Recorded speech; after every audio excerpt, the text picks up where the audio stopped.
ನಮಸ್ಕಾರ, ನೀವು ನೋಡುತ್ತಿರುವುದು ರಾಯಚೂರು ನ್ಯೂಸ್ 007ಗೆ ಸ್ವಾಗತ. ಸಂತೋಷ್ ಪಾಟೀಲ್ ಅವರ ಹುಟ್ಟುಹಬ್ಬ, ವಿದ್ಯಾರ್ಥಿಗಳಿಗೆ ನೋಟ್ಬುಕ್, ಪೆನ್ ಉಚಿತ ವಿತರಣೆ. ನಗುತ್ತಾ ನಗುತ್ತಾ ಬಾಳು ನೀನು 100 ವರ್ಷ ಎಂದು ಹೀಗೆ. ಓಂ ಸಾಯಿ ಧ್ಯಾನ ಮಂದಿರದಲ್ಲಿ ಭಕ್ತರು ಉದ್ಯಮಿಗಳಾದ ಸಂತೋಷ್ ಪಾಟೀಲ್ ಇವರ ಹುಟ್ಟುಹಬ್ಬ ಅಂಗವಾಗಿ ಹೊಸ ಬೆಳಕು ವಿಕಲಚೇತನರ ಕ್ಷೇಮಾಭಿವೃದ್ಧಿ ಸಂಸ್ಥೆಯ ಕಂಪ್ಯೂಟರ್ ತರಬೇತಿ ಕೇಂದ್ರದಲ್ಲಿ ವಿದ್ಯಾರ್ಥಿಗಳಿಗೆ ಆಯೋಜನೆ ಮಾಡಿದ್ದ ಕಾರ್ಯಕ್ರಮದಲ್ಲಿ ಸಂತೋಷ್ ಪಾಟೀಲ್ ಅವರ ಜನ್ಮದಿನದ ಅಂಗವಾಗಿ ವಿಕಲಚೇತನರಿಗೆ ಮತ್ತು ಬಡ ಮಕ್ಕಳಿಗೆ ಉಚಿತ ನೋಟ್ಬುಕ್ ವಿತರಣೆ ಕಾರ್ಯಕ್ರಮ ಜರುಗಿತು. ಈ ಕಾರ್ಯಕ್ರಮದಲ್ಲಿ ಪಾಲ್ಗೊಂಡಿದ್ದ ಕನ್ನಡ ಸಾಹಿತ್ಯ ಪರಿಷತ್ತಿನ ಜಿಲ್ಲಾ ಸಹ ಕಾರ್ಯದರ್ಶಿಯಾದ ಡಾಕ್ಟರ್ ದಂಡಪ್ಪ ಬಿರಾದರ್ ಅವರು ಮಾತನಾಡುತ್ತಾ, ಬೆಂಗಳೂರಿನ ಉದ್ಯಮಿ ಹಾಗೂ ಸಾಯಿ ಮಂದಿರದ ಸದ್ಭಕ್ತರಾದ ಸಂತೋಷ್ ಪಾಟೀಲ್ ಅವರು ಆಗಸ್ಟ್ 18ರಂದು ಜನ್ಮದಿನ ಅಂಗವಾಗಿ 4 ದಿನಗಳ ವಿವಿಧ ಸಮಾಜಮುಖಿ ಹಾಗೂ ಸಮಾಜ ಸೇವಾ ಕಾರ್ಯಕ್ರಮಗಳನ್ನು ಆಯೋಜನೆ ಮಾಡಲಾಗಿದೆ. ಅದರ ಅಂಗವಾಗಿ ಇಂದು ಮಕ್ಕಳಿಗೆ ಪೆನ್ನು, ಪೆನ್ಸಿಲು, ನೋಟ್ಬುಕ್ ಅನ್ನು ವಿತರಣೆ ಮಾಡಲಾಗುತ್ತದೆ. ಈ ಕಾರ್ಯಕ್ರಮವನ್ನು ತಮ್ಮ ಹುಟ್ಟುಹಬ್ಬದ ಅಂಗವಾಗಿ ಆಯೋಜನೆ ಮಾಡಿದ್ದು, ಸಂತೋಷ್ ಪಾಟೀಲ್ ಅವರ ಸಮಾಜಮುಖಿ ಕಾರ್ಯಕ್ಕೆ ನಾವು ಹೆಮ್ಮೆ ಪಡಬೇಕು. ಓಂ ಸಂಸ್ಥಾಪಕರು ಮತ್ತು ಧರ್ಮಾಧಿಕಾರಿಗಳಾದ ಸಾಯಿ ಕಿರಣ್ ಆದೋನಿ ಗುರೂಜಿ ಅವರ ಮಾರ್ಗದರ್ಶನದಲ್ಲಿ ಈ ಕಾರ್ಯಕ್ರಮ ನಡೆಯುತ್ತಿದ್ದು, ವಿದ್ಯಾರ್ಥಿಗಳು ತಾವು ತೆಗೆದುಕೊಂಡಂತಹ ಶೈಕ್ಷಣಿಕ ವಸ್ತುಗಳನ್ನು ಸರಿಯಾಗಿ ಉಪಯೋಗಿಸಿಕೊಳ್ಳಬೇಕೆಂದು ಹೇಳಿದರು. ಓಂ ಸಾಯಿ ಮಂದಿರದ ವ್ಯವಸ್ಥಾಪಕರಾದ ಶ್ರೀಮತಿ ಕವಿತಾ ಸಾಯಿ ಕಿರಣ್ ಆದೋನಿ ಇವರು ವಿದ್ಯಾರ್ಥಿಗಳಿಗೆ ನೋಟ್ಬುಕ್ ವಿತರಣೆ ಮಾಡಿದರು. ನಂತರ ಮಾತನಾಡುತ್ತಾ, ಸಂತೋಷ್ ಪಾಟೀಲ್ ಅವರು ಬಹಳ ಅರ್ಥಪೂರ್ಣವಾಗಿ ತಮ್ಮ ಹುಟ್ಟುಹಬ್ಬವನ್ನು ಮಕ್ಕಳಿಗೆ ಶೈಕ್ಷಣಿಕ ವಸ್ತುಗಳನ್ನು ಕೊಡುವುದರ ಮೂಲಕ ಆಚರಣೆ ಮಾಡಿಕೊಳ್ಳುತ್ತಿದ್ದಾರೆ. ಆ ಸಾಯಿಬಾಬಾ ಅವರಿಗೆ ಉತ್ತಮ ಆರೋಗ್ಯ, ಹೆಚ್ಚು ಆಯುಷ್ಯ ಕೊಡಲೆಂದು ಹೇಳಿದರು.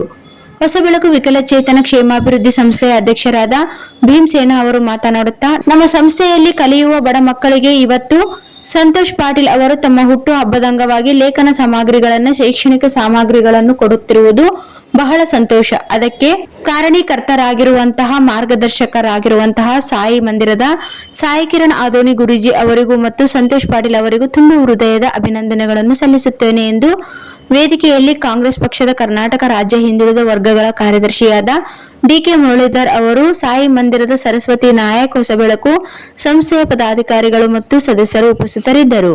ವಿದ್ಯಾರ್ಥಿಗಳು ಪ್ರಾರ್ಥನೆ ಮಾಡಿದರು. ಆಕಾಶ್ ಅವರು ಕೊನೆಯಲ್ಲಿ ವಂದಿಸಿದರು. ಈ ಕಾರ್ಯಕ್ರಮಗಳು ದೀಪ ಸಂಸ್ಥೆಗಳೊಂದಿಗೆ ಆಯೋಜನೆ ಮಾಡಲಾಗಿದೆ. ಈ ಕಾರ್ಯಕ್ರಮಗಳು ದೀಪ ಸಂಸ್ಥೆಯ ಸಂಯೋಗದೊಂದಿಗೆ ಆಯೋಜನೆ ಮಾಡಲಾಗಿದೆ.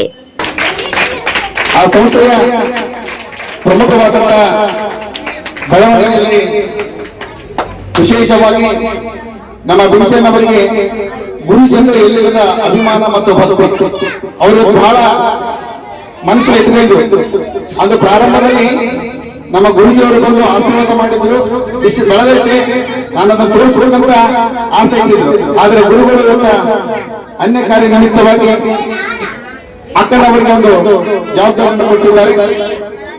ನಮ್ಮ ಸಂತೋಷ್ ಪಾಟೀಲ್ ಅವರ ಹುಟ್ಟುಹಬ್ಬ ಅಂಗವಾಗಿ ಇವತ್ತ ವಿಶೇಷವಾಗಿ ವಿದ್ಯಾರ್ಥಿಗಳಿಗೆ ನೋಟ್ಬುಕ್, ಪೆನ್ಸಿಲ್ಲು, ರಬ್ಬರು, ವಿಶೇಷವಾಗಿ 18ನೇ ತಾರೀಕು ಅನಾಥಾಶ್ರಮದ ನಿರ್ಗತಿಕರಿಗೆ, ಜೊತೆಗೆ ರೈಲ್ವೆ ಸ್ಟೇಷನ್ ಅಲ್ಲಿ ಅದೆಷ್ಟೋ ಜನ ಊಟಕ್ಕೆ ಇರಲಾರದೆ ಉಪವಾಸ ಬೀಳ್ತಿದ್ದಾರೆ. ಅಂತ ಜನರಿಗೆ ಸಹ ನಾವು ಊಟದ ವ್ಯವಸ್ಥೆಯನ್ನ ಸಂತೋಷ್ ಪಾಟೀಲ್ ಅವರ ಹುಟ್ಟುಹಬ್ಬದ ಅಂಗವಾಗಿ ಕೊಡ್ತಾ ಇದ್ದೇವೆ.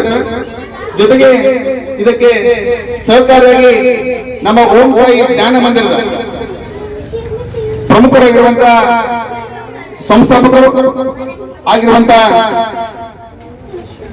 ಸಾಯಿ ಕಿರಣ್ ಗುರೂಜಿಯವರ ಕೃಪೆಯಲ್ಲಿ ಇವೆಲ್ಲವೂ ಕಾರ್ಯಕ್ರಮಗಳು ನಡೆಯುತ್ತವೆ. 19ರ ನಂತರ ಅಂದ್ರೆ 17-18 ಆದ್ಮೇಲೆ 19ರ ನಂತರ ವಿಶೇಷವಾಗಿ ಗೋಗಳು ಅಂದ್ರೆ ಆಕಳುಗಳಿಗೆ ನಾವು ಹುಲ್ಲನ್ನ ಕೊಡುವಂತ ಕೆಲಸವನ್ನ, ಅಂದ್ರೆ ಮನುಷ್ಯನಿಗೆ ಆಹಾರ ಎಷ್ಟು ಮುಖ್ಯವೇ ಹಾಗೆ ಆ ಗೋ ಇರತಕ್ಕಂತ ಕೇಂದ್ರದಲ್ಲಿ ಹೋಗಿ ನಾವುಗಳು ಸಂತೋಷ್ ಪಾಟೀಲ್ ಅವರ ಹುಟ್ಟುಹಬ್ಬದ ಅಂಗವಾಗಿ ಆ ಗೋಗಳಿಗೆ ಮೇವನ್ನು ಕೊಡುವಂತ ಕಾರ್ಯಕ್ರಮವನ್ನ ಆಯೋಜನೆ ಮಾಡಿದ್ವಿ. ಜೊತೆಗೆ 20ನೇ ತಾರೀಕು ಅವತ್ತು ವಿಶೇಷವಾಗಿ ಗುರುವಾರ, ಆ ಗುರುವಾರದಲ್ಲಿ ನಾವು ನೋಡ್ಬೇಕು, ನಮ್ಮ ಸರಸ್ವತಿ ಅಕ್ಕನವರ ಸೇವೆ ಅದ್ಭುತವಾಗಿದ್ದು ಅದು ಎಷ್ಟಂದ್ರೆ ಅಲ್ಲಿ ಏನಾದ್ರೂ ಸಣ್ಣದೊಂದು ಕಡ್ಡಿ ಬಿದ್ದಿತ್ತಂದ್ರೆ ಆ ಕಡ್ಡಿ ಸಹ ಇರ್ಲಾರ್ದಂಗೆ ನೋಡಿಕೊಂಡು ಸ್ವಚ್ಛತೆಯನ್ನು ಕಾಪಾಡುವಂತ ವ್ಯಕ್ತಿ ಮಹಿಳೆ ಹೇಳಿದ್ರೆ ಸರಸ್ವತಿ ಅಕ್ಕನವರು.